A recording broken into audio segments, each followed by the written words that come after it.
မင်္ဂလာပါပရိသတ်တို့ရေဒီတစ်ခါပြောပြမယ်ကြောက်မက်ထိတ်လန့်တုန်လှုပ်ဖွယ်ရာအဖြစ်မှန်ဇလန်းကတော့ဆောက်လက်စငရဲခန်းဆိုတဲ့ဇလန်းပဲဖြစ်ပါတယ်ဘလိုမျိုးကြောက်မက်ထိတ်လန့်တုန်လှုပ်ဖွယ်ရာလဲဆိုတာနားဆင်ကြည့်ပါဦးနော်ဆောက်လက်စကုံတိုက်ကြီးရဲ့သွေးညင်းနဲ့အမောင်တဲကအရက်ဝိုင်းနဲ့ပဟေလိခြေတန်းရန်ကုန်မြို့ကြီး၏အချက်ချာကျသောရက်ကွက်တစ်ခုတွင်ထီကြီးမတက်ရက်နေသည့်10နှစ်ထက်ခွဲအမြင့်ရှိဆောက်လက်စမဟာကုံတိုက်ကြီးမက်ဂရှာပင်မော်သည်နေ့ဘက်တွင်တော့လူသူရုံးရင်းဆန်ခတ်ဖြင့်စီကားလာသည်သို့သောညသက်ကောင်ရဲ့အချိန်သို့ရောက်လာသောအခါတွင်တော့ထိုဧရာမကွန်ကရစ်အဆောက်အုံကြီးသည်မြို့ပြ၏မီးအောင်စုံအောက်တွင်သွေးဆက်ဆက်နှင့်ကြောက်မက်ဖွယ်ကောင်းသောဘလူးတရေကြီးတစ်ကောက်ပတ်မှငြိမ်သက်သွားလေးရှိသည်ဆောက်လုပ်ရေးလုပ်ငန်းခွင်တစ်ခုလုံးပိတ်သိမ်းသွားပြီးနောက်ကုံတိုက်ကြီး၏ငါထက်မြောက်နိုင်ရန်များပင်အချုံးမတက်ရသေးပဲအုတ်ခဲများနှင့်တန်ချောင်းများရှုပ်ပွားနေသည့်ကျမ်းပြင်ကျဲကြီးပေါ်တွင်အလင်းရောင်ဖြို့တစ်ခုလင်းထိန်နေသည်ထိုအလင်းရောင်သည်ကွန်ကရစ်တုံးတစ်ခုပေါ်တွင်တင်ထားသည့်လက်နှိပ်ဓမီတစ်ချောင်းနှင့်အလုသမားလူငယ်၄ဦး၏အရက်ဝိုင်းလေးစီမှလာခြင်းဖြစ်၏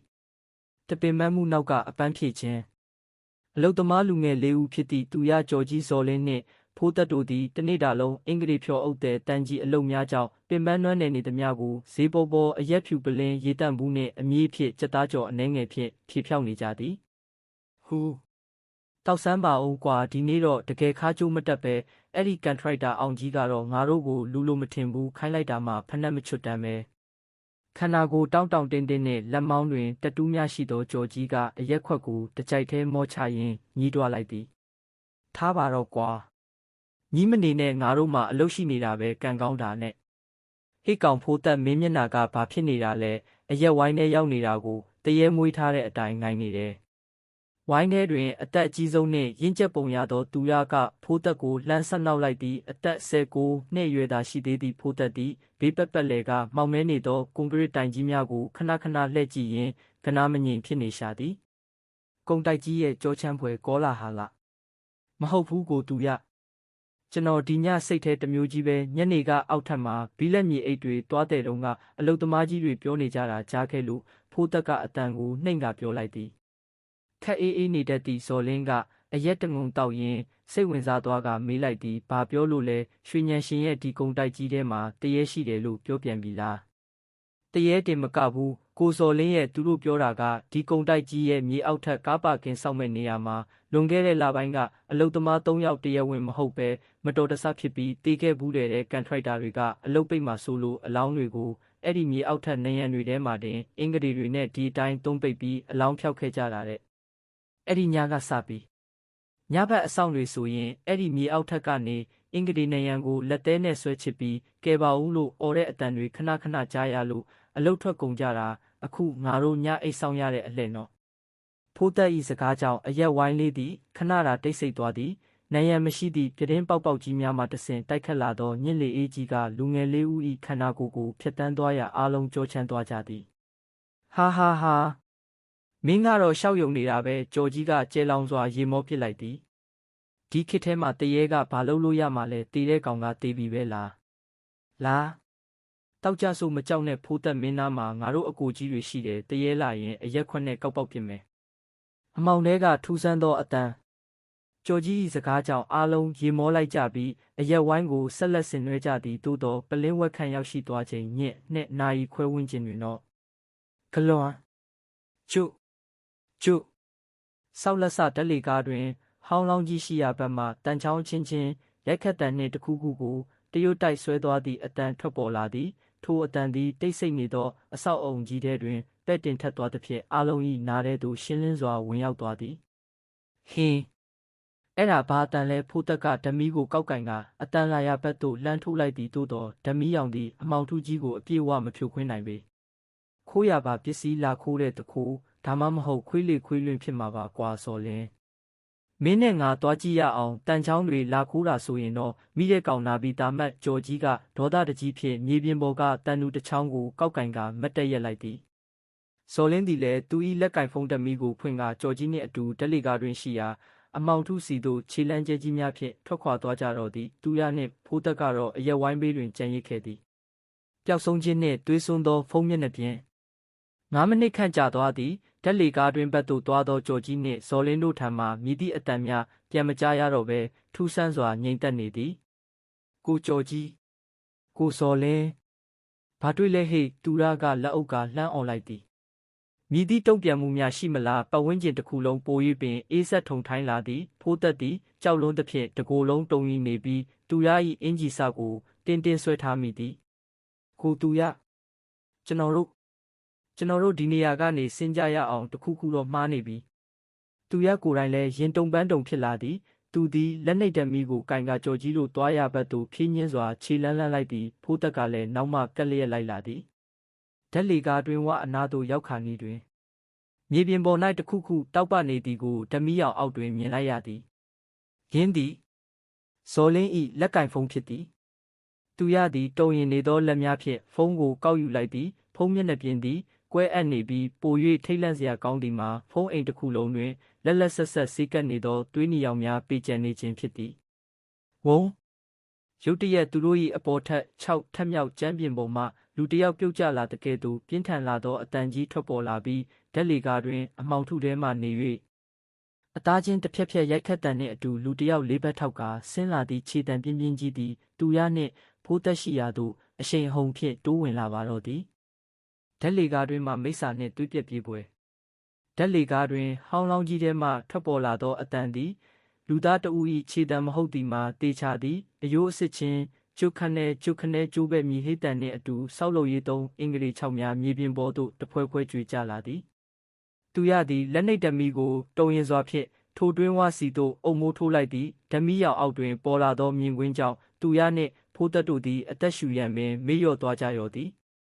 ပုံပြက်ပန်းပြက်တတဝါတွင်းဝမှတွားသွားပြီးတက်လာသည်မှာလူသားတဦး၏ခန္ဓာကိုယ်ဖြစ်တော်လဲခေါင်းမှပြောင်းပြန်လဲနေပြီးလက်မောင်းနှင့်ခြေထောက်များမှာပင့်ကူတကောင်ကဲ့သို့ဘေးသို့ကားထွက်နေသည်ပို၍ကြောက်မက်ဖွယ်ကောင်းသည်မှာထိုခန္ဓာကိုယ်ကြီး၏အရေပြားများပေါ်တွင်ဘီလက်မြင်များနှင့်တန်ချောင်းစအချို့စိုက်ဝင်နေပြီးမျက်နှာတစ်ခုလုံးတွင်မျက်လုံးမရှိတော့ဘဲလက်ဆက်သွေးများစီးကျနေသည့်အပေါက်ကြီးနှစ်ပေါက်သာရှိတော်သည်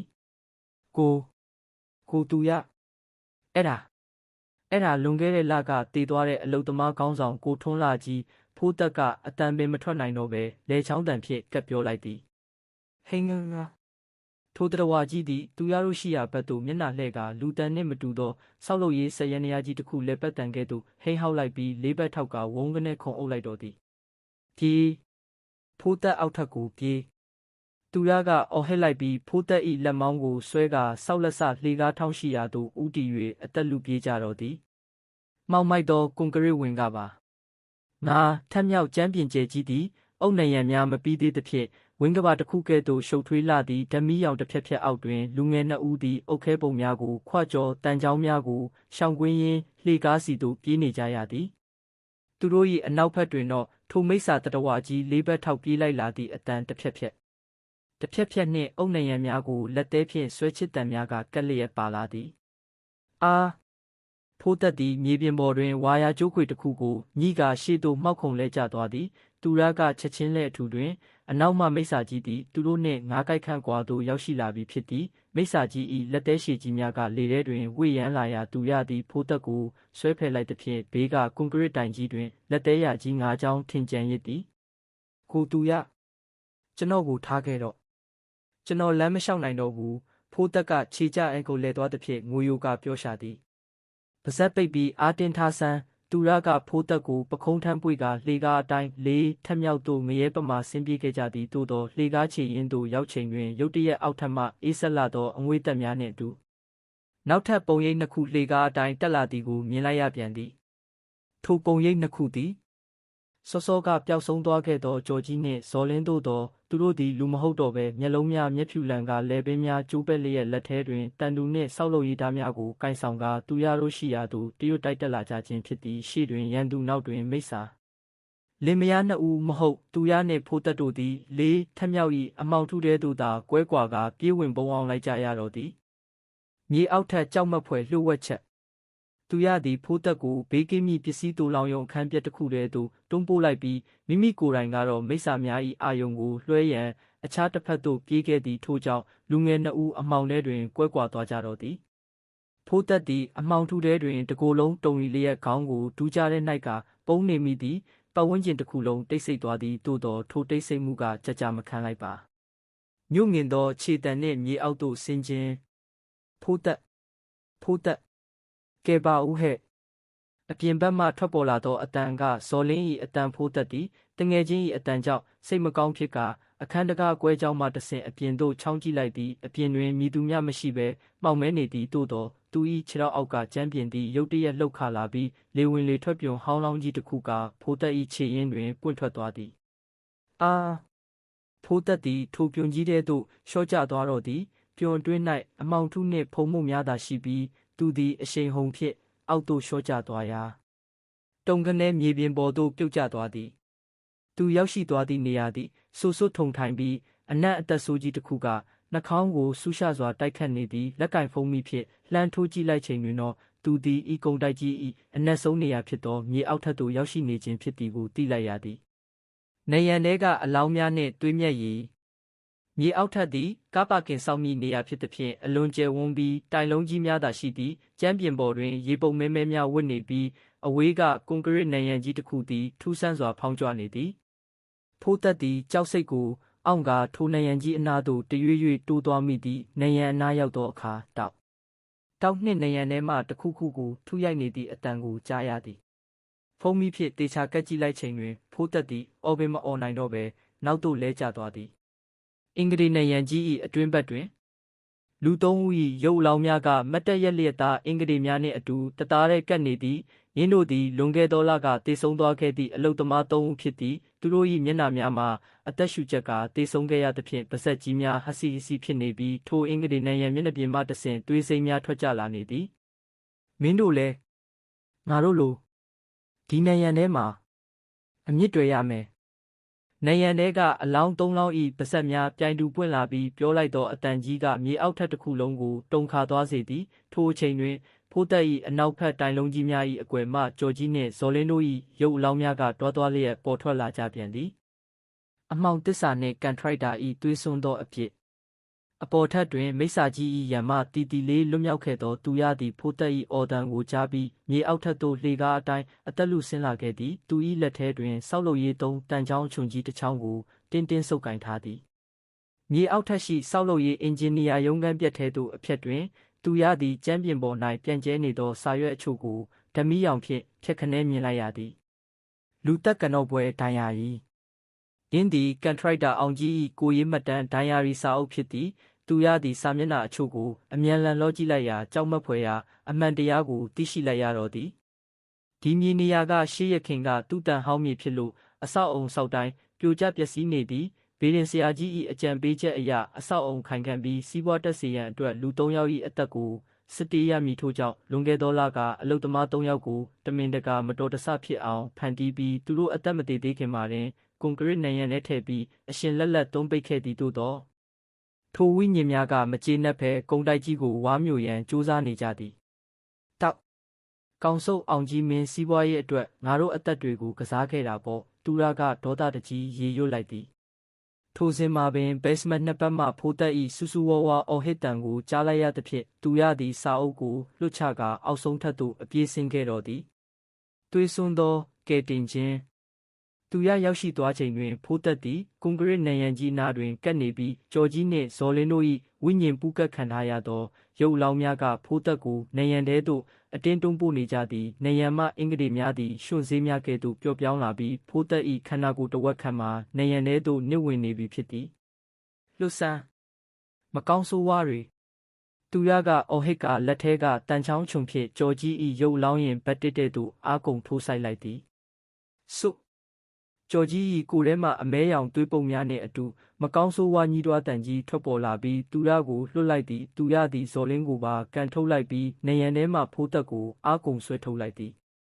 အားတင်းထားဖိုးသက်ငါတို့အပြင်ကိုထွက်ရမယ်ဒီကုံတိုက်ကြီးကငရဲတွင်ပဲသူရသည်ဖိုးသက်ကိုတွဲကာမြေပြင်ပေါ်ကတန်ခွက်တကားဝရှိရာမြေညီထက်တူဦးဒီကအသက်လူ၍ပြေးတက်ခဲ့ကြတော့သည်အနောက်တွင်တော့နံရံထဲကအလောင်း၃လောင်းပါယုံထွက်လာပြီးကုံတိုက်ကြီးတစ်ခုလုံး၏ကွန်ကရစ်နံရံများလှုပ်ခါတုံရင်လာကသူတို့နောက်သို့လိုက်ပါလာကြသည်ငရဲပုံမှလွတ်မြောက်ခြင်းနှင့်ထာဝရကျိန်စာ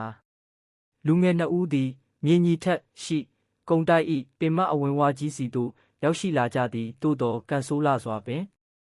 နေဘက်တွင်ဖွင့်လှစ်ထားသည့်အေယာမတန်လိတ်တကားကြီးသည်ညဘက်ဖြစ်သည်ဖြင့်အပြင်မှတော့ခတ်ကာပိတ်ချထားပြီးဖြစ်သည်